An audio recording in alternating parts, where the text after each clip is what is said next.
Senior IPS Sanjay కు భారీ ఊరట లభించింది. బెయిల్ మంజూరు చేసింది విజయవాడ ఏసీబీ కోర్టు. 112 రోజులు జైల్లో ఉన్నారు సంజయ్. ఇక ప్రభుత్వ నిధుల దుర్వినియోగం కేసులో కూడా విజయవాడ జైల్లో రిమాండ్ ఖైదీగా ఉన్నారు ఇప్పటి వరకు కూడా సంజయ్.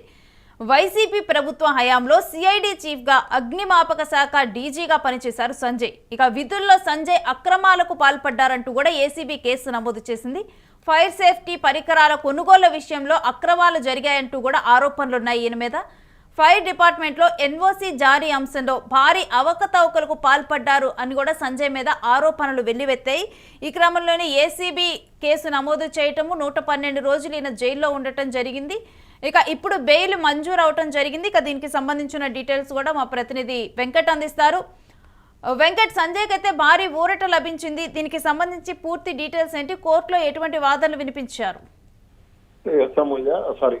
రేణు గత కొంతకాలంగా కూడా సంజయ్ దాదాపు 112 రోజుల నుంచి, అంటే దాదాపు 4 నెలల నుంచి ఆయన జైల్లోనే ఉన్నారు.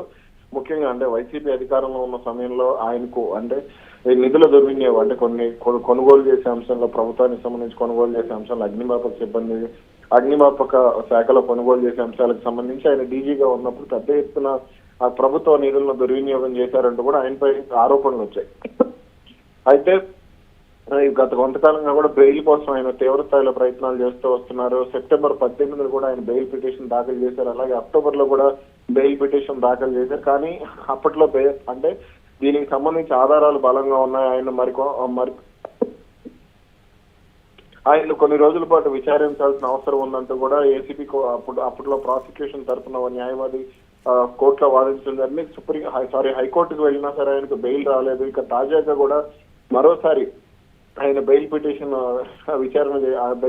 కు సంబంధించి పిటిషన్ దాఖలు చేయడంతో కోర్టు విచారణ జరిపింది. ఈ విచారణ జరిపిన సందర్భంగా కూడా కీలక వాదనలు జరిగాయి. అంటే తనకు సంబంధించి అంటే 112 రోజుల నుంచి తాను జైల్లో ఉన్నాను, ఇప్పటికే తన కస్టడీలోకి తీసుకుని పలుమార్లు విచారించారు. అయినప్పటికీ అంటే దానికి సంబంధించినటువంటి అంటే విచారణ ఇప్పటికే పూర్తయింది. అయినా సరే తనకు కావాలనే కక్షపూరితంగా జైల్లో ఉంచుతున్నారంటూ కూడా ఏసీపీ సంజయ్ కొంత వాదనలు వినిపించే ప్రయత్నం చేశారు. ఇక దీంతో అంటే సాధారణంగా ఎక్కువ రోజులు అంటే ఐపీఎస్ అధికారులు కానీ రాజకీయ నాయకులు కానీ ఎక్కువ రోజులు జైల్లో ఉన్న సమయంలో కొంత కోర్టులు కూడా దీనికి సంబంధించి అంటే గతంలో వాళ్ళు చేసినటువంటి సేవలు కానీ లేదంటే కేసుకు సంబంధించి నెగిటివ్స్ పాజిటివ్స్ ఇవన్నీ ఆలోచించుకుని పూర్వపరాలను పరిశీలించి నిర్ణయాలు తీసుకుంటూ ఉంటాయి. ఈ నేపథ్యంలో సంజయ్ కు తాజాగా ఏసీబీ కోర్టు ఊరటనిచ్చిందని చెప్పాలి.